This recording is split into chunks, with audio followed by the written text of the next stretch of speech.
Welcome to the Bare Metal Cyber Security Plus podcast. This series helps you prepare for the CompTIA Security Plus exam with focused explanations and practical context. For a companion study guide, check out the Achieve CompTIA Security Plus 701 Exam Success by Dr. Jason Edwards. It is the most concise and complete Security Plus guide on the market, built for busy professionals who want to pass the exam fast and on their first try. You can find this book and others at cyberauthor.me. Every user account is a potential gateway to your organization's data systems and operations. If those accounts aren't properly controlled, if they're too powerful, too persistent, or simply forgotten, they can become one of your greatest security risks. That's why user account provisioning and permission management are foundational to cybersecurity. In this episode, we explore how to securely onboard and deprovision users, and how to assign permissions in a way that minimizes risk and supports accountability. Let's begin with provisioning and deprovisioning. Provisioning is the process of creating and configuring user accounts, assigning access rights, and ensuring that new users are ready to work safely and securely. It typically happens during onboarding, when a new employee, contractor, or partner joins the organization.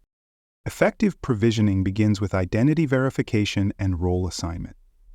Each user should be given an account that reflects their job function, department, and level of trust.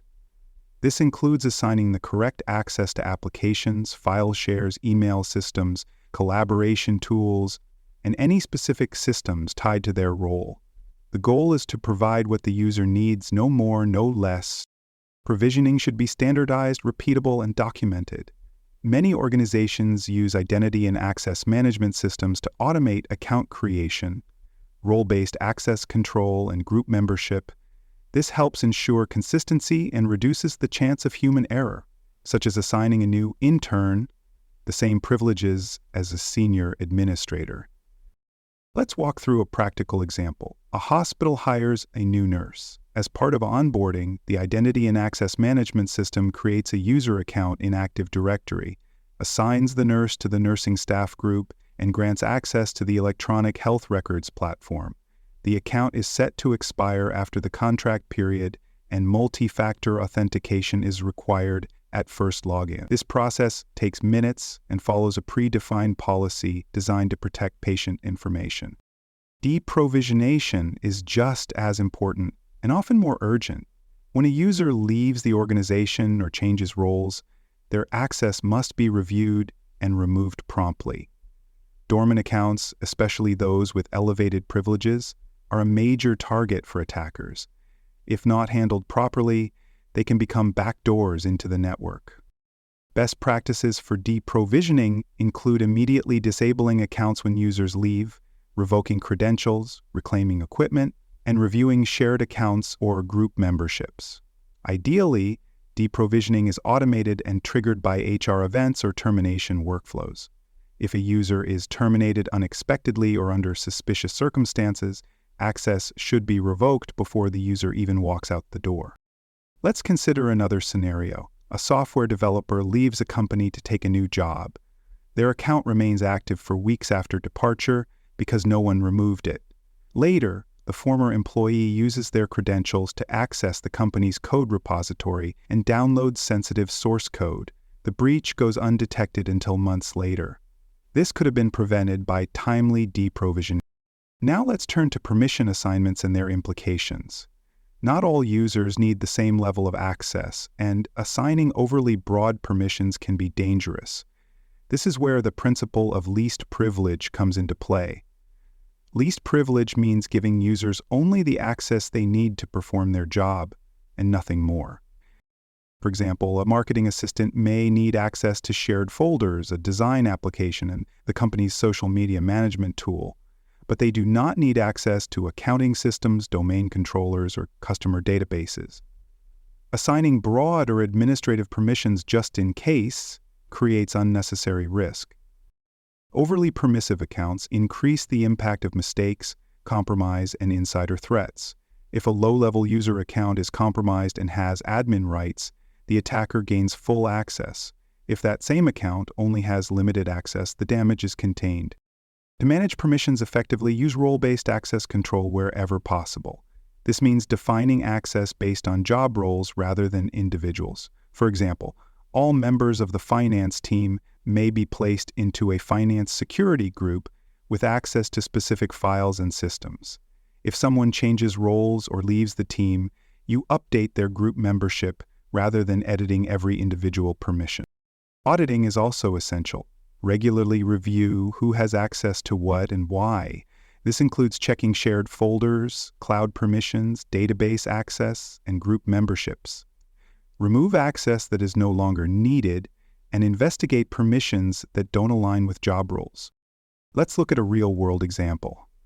An insurance company performs a quarterly access review and discovers that several employees in the customer support department still have access to underwriting tools. These permissions were granted when the employees covered a staffing shortage, but they were never removed. The access is revoked, and the company updates its process to ensure temporary access is tracked and reviewed automatically. Permission management also applies to service accounts and administrative credentials. These accounts should be tightly controlled, stored in password vaults, and monitored for usage.